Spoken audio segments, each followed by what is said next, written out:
deixar mais um vídeo para vocês. Livro de Marcos, capítulo 16, verso 15, que diz: Ide por todo mundo, pregai o evangelho a toda criatura. Jesus, ele antes de ser assunto aos céus, ele deixa aos discípulos algumas orientações sobre como eles deveriam se comportar, como eles deveriam agir, e deixa algumas promessas e esse mandamento. O mandamento é: vai pelo mundo inteiro e prega o evangelho. Aquele que crê nesse evangelho será batizado. Mas eu gostaria de me pegar aqui, nesse momento de pensamento bíblico, a algo específico. Jesus, ele mandou pregar o evangelho, mas como nós executamos esse mandamento que foi dado por Jesus de pregar o evangelho? Acredito que essa fórmula, como se fazer isso, também deve ser pensado, não somente no mandamento como fazer, mas como a Bíblia manda fazer. A Bíblia, em vários textos, manda pregar o evangelho. A Bíblia diz que Paulo mesmo diz que ele tinha que pregar o evangelho, pregar aos gentios, pregar o evangelho. E Paulo cumpre esse ministério. Aonde Paulo está pregando, Paulo está divulgando a palavra de Deus. Você vê isso em Pedro, você vê isso nos presbíteros que estão na igreja, no diácono Estevão. Atos capítulo 7 é o capítulo bíblico com maior exposição da Bíblia em toda a Bíblia. Estevão, ele cita a Bíblia praticamente inteira, até Jesus. Ele cita a Bíblia até Jesus, praticamente inteira. Atos capítulo 7 é o capítulo bíblico, maior capítulo bíblico com exposição da própria Bíblia. Estevão, na verdade, está pregando a Bíblia, está ensinando a Bíblia. A questão aqui, para mim, que eu quero trazer aqui para o vídeo, é a seguinte: eu devo pregar o evangelho, mas como é pregar o evangelho? Essa é a grande questão. E hoje em dia, no que nós temos hoje, pelo menos duas maneiras de se pregar o evangelho. Pelo menos duas maneiras de se pregar o evangelho. As duas mais conhecidas. Uma é a maneira temática. É onde você pega um tema e você fala sobre esse tema. Você prega sobre esse tema. A outra é a pregação expositiva da palavra de Deus. A pregação temática, por exemplo, você vai falar sobre solidão. E quando você vai falar sobre solidão, você pega um versículo bíblico e você expõe sobre solidão, você prega sobre solidão. Você vai falar sobre guerras, sobre fome, sobre tristeza. Você vai falar sobre como ter uma vida estruturada em Cristo, como ser um crente fiel em meio à luta. Isso são pregações temáticas. Você não está expondo um texto, você está tematizando a sua pregação.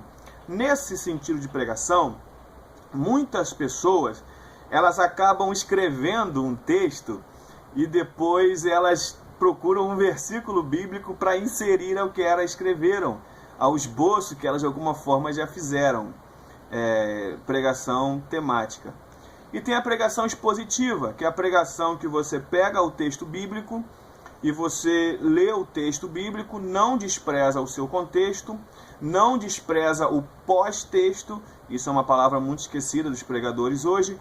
Eles leem o contexto, né, onde o pré-texto do texto, mas não lê o pós-texto do texto lido. E aí tem muitas confusões, porque você acaba esquecendo de alguma coisa que foi dita mais à frente, que também acaba sendo crucial para o que você acabou de ler. Como, por exemplo, é imprescindível você pregar sobre o filho pródigo de Lucas, capítulo 15, se não me falha a memória, é Lucas 15, e você esquecer da dracma perdida, esquecer da ovelha perdida.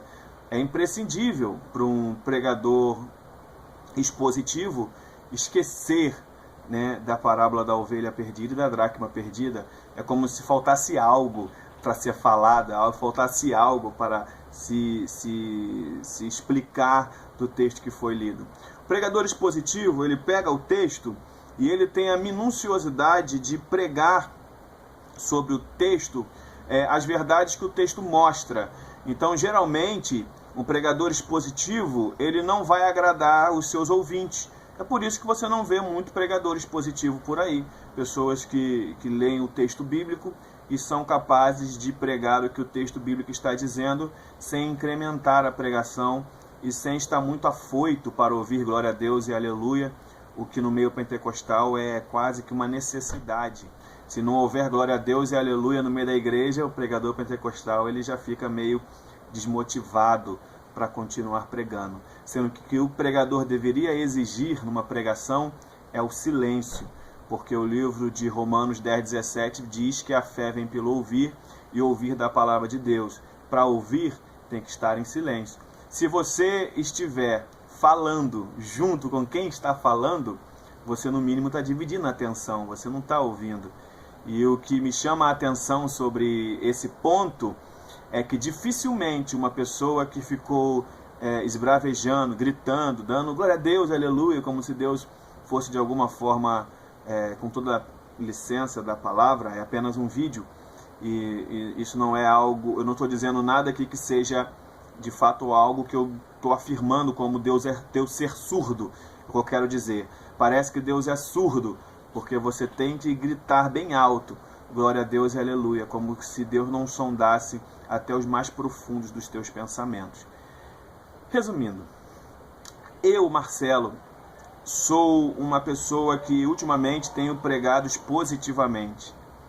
E eu vou dizer os motivos, e eu quero aqui incentivar você, pregador, que está ouvindo, que está vendo esse vídeo ou ouvindo esse áudio, né? Talvez você esteja me ouvindo e não me vendo. Pregue expositivamente, medite expositivamente. Isso vai te requerer tempo, vai te requerer recursos, livros, literatura, tempo. Não vai ser uma coisa de 2 ou 3 minutos, não vai ser 1 hora de meditação num texto que vai fazer você estar bem para pregar expositivamente. Mas se você aceita um conselho de uma pessoa que não tem muito para te passar de experiência, mas pelo menos isso acredito que seja algo que eu possa falar, porque é algo que eu venho fazendo, então por isso me vejo em condições de dizer: pregue expositivamente.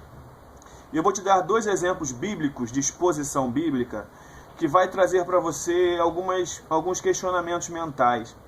O primeiro é o livro de Ruth, capítulo 1, verso 16, muito usado para tratar em relacionamento. Tem até um hino da Cassiane Jairinho que fala sobre isso: aonde você for eu irei, onde pousares pousarei. As pessoas tratam esse versículo de maneira isolada a falar de casal, de relacionamento, de casamento, de amor, de relacionamento conjugal. Mas quando você lê Ruth 1,16, você vai entender que quando Ruth vai dizer: não me inste para que te deixe, não me obrigues que te deixe, porque aonde quer que você fores, eu irei, onde quer que você pousares, eu pousarei, aonde é que você descansar, eu vou descansar, o seu Deus é o meu Deus, e olha, eu vou dizer mais, nada vai me fazer separar de você, a não ser a morte. O contexto ali, histórico, bíblico, é de uma família destruída, não é de uma família que está se aliançando. É de uma família que está simplesmente aniquilada. Você vê que os filhos, Malom e Quilion, de Noemi estão mortos. Você vê que as suas noras estão viúvas. A Noemi está viúva. E no contexto de Noemi, o que ela tem ali é a pobreza, é a miserabilidade. O que Noemi tem ali é um contexto completamente machista, uma família machista. Para Noemi não tem mais esperança. Talvez para Ruth e a sua concunhada, Noemi visse alguma esperança por causa da idade, mas para Ruth mesmo não havia, para Noemi, perdão, Noemi via em Ruth, na sua concunhada, na concunhada de Ruth, ela via uma certa esperança por causa da idade, mas para Noemi não havia mais nenhum tipo de esperança, porque Noemi já tinha se passado seus dias. Isso é muito sério. A passagem, ela não é uma passagem de alegria. É uma passagem que pode tratar até uma fidelidade, mas não alegria de relacionamento, mas de fato tristeza. Porque Noemi está triste, Ruth está triste, a outra figura do texto também está triste. E essa é a exposição muito rápida do texto, não uma exposição com bastante estudo, é mais para mostrar a diferença. Quando você pega o texto isolado, você vai ver dizendo para o casal, para os noivos, para os namorados. Mas quando você pega a exposição do texto, você vê que o texto ele é muito diferente. O segundo texto é 1 Coríntios capítulo 13. 1 Coríntios capítulo 13, ele vai tratar sobre o amor. Um texto muito bonito, um clássico. Ainda que eu falasse a língua dos homens e dos anjos e não tivesse amor, nada seria. Quando você pega esse texto, você vai ver esse texto sendo pregado para casamentos também. Você vê esse texto sendo pregado para encontro de casais, jantar de casais. É uma coisa linda. Os casais se abraçam, se beijam e ficam felizes e fazem votos que já esqueceram que fizeram, né? Tudo certo. Mas, quando você faz uma leitura expositiva do texto, o 1 Coríntios, capítulo 13, é de fato um dos textos mais exortativos do Novo Testamento, ou do Segundo Testamento.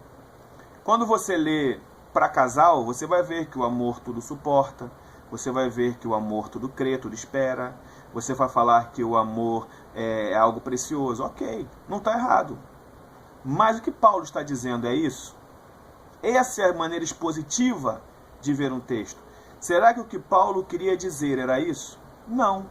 Quando você pega o texto de 1 Coríntios 13, você não despreza nem o 14, nem o 12, não despreza os outros capítulos de Coríntios, você vai ver que Paulo está escrevendo a uma igreja desestruturada emocionalmente, doutrinariamente, uma igreja que está bagunçada, tem homens que é um homem que sai com a sua madrasta, é um contexto que você vai ver o capítulo 11, eles não têm regra nem para comer, são completamente desproporcionais aos padrões de uma igreja cristã. Paulo escreve o capítulo 13 dizendo que a solução para isso, para essa vida que eles tinham, era o amor. Sem o amor, nada valia a pena. Quando você lê o livro de 1 Coríntios 13, expositivamente, você vai ver que Paulo vai dizer que é possível você ter dons espirituais, é possível você profetizar, é possível você ter esperança, é possível ter fé e não valer de nada. Nada. Sem amor não ser nada. O amor não é nada. Você profetiza sem amor, não quer dizer nada. Para Deus, nada. Você fala em outras línguas, línguas estranhas, línguas estrangeiras, sem amor, não quer dizer nada. Você é como um sino que só faz som, só faz barulho.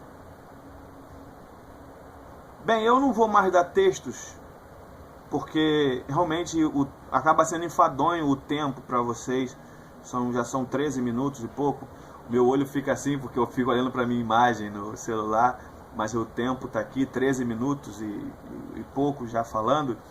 Mas eu quero dar um conselho para você. O primeiro problema que eu vejo na pregação temática é que você pode de alguma forma desprezar ou pode não levar em consideração verdades significativas do texto. Esse é o primeiro ponto. O segundo ponto para mim, de por que eu estou aqui indicando como um servo de Deus, para você pregador ou para você que lê a Bíblia, não leia a Bíblia de maneira irresponsável, leia a Bíblia expositivamente, entenda o que o texto está dizendo para você, pergunte ao texto o que ele quer te falar, leia o texto, não deixe as vírgulas passarem em branco, os pontos passarem em branco, as palavras difíceis sumirem. Quando Pedro escreve na sua carta, falando sobre Paulo, está lá em 1 Pedro, não me recordo agora a passagem, mas na descrição eu vou deixar a passagem aqui para vocês. Ele escreve assim, que as cartas de Paulo são difíceis de entender. Só que as pessoas que não se interessam em entender as cartas de Paulo, elas também distorcem as outras partes das Escrituras. O que eu quero dizer com isso é que para ler a Bíblia, de fato, vai exigir de você dedicação. A Bíblia é o único livro que nunca mandou que seja lido. A Bíblia, ela tem a instrução para nós de meditar. Jesus diz, examinai as Escrituras, Mateus 5,39, porque nela vocês vão ter a vida eterna, examinar as Escrituras. Você vê em Josué capítulo 1, Deus dizendo para Josué, Josué, você medita nessa palavra, de dia e de noite. Sabe, eu não consigo me ver lendo a Bíblia dentro de ônibus, dentro de carro, lendo a Bíblia sem estar meditando no que eu estou lendo. E é por isso que eu amei e amo e continuarei amando a maneira expositiva de ler a Bíblia. Minha mensagem para você, você que prega, tente pregar expositivamente. É uma pregação que as pessoas não estão acostumadas, mas de fato é uma necessidade hoje. Nós, no vulto da história para cá, não temos muitos pregadores expositivos. Na verdade, da década de 60 para cá, que apareceram mais pregadores expositivos. Eu acredito que a dificuldade de pregadores expositivos antes da década de 60, de 50, tenha muito a ver com a falta de material, falta de recurso. Hoje, só não estuda quem não quer. Então aproveita a oportunidade que Deus te deu, estude o que a Bíblia tem para você, porque você vai se surpreender com a exposição da palavra de Deus. Amém? Falei demais? Perdão. Se inscreva no canal. Se inscreva no canal, me ajude, divulgue o vídeo, em nome de Jesus. Amém? Deus é fiel em todas as coisas, nunca se esqueça disso. Quando for orar, lembra de mim, tá bom? Fica na paz do Senhor. Deus é fiel. A paz do Senhor Jesus.